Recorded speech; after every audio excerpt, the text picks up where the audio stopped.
ಮುಡಾ ಇಶ್ಯೂನಲ್ಲಿ ತಪ್ಪು ಮಾಡಿದವರು ಸಿದ್ದರಾಮಯ್ಯ ಅಲ್ಲ.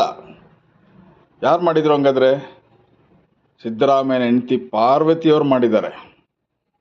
ಅವರು ಕ್ಲೈಮ್ ಫ್ರಾಡು.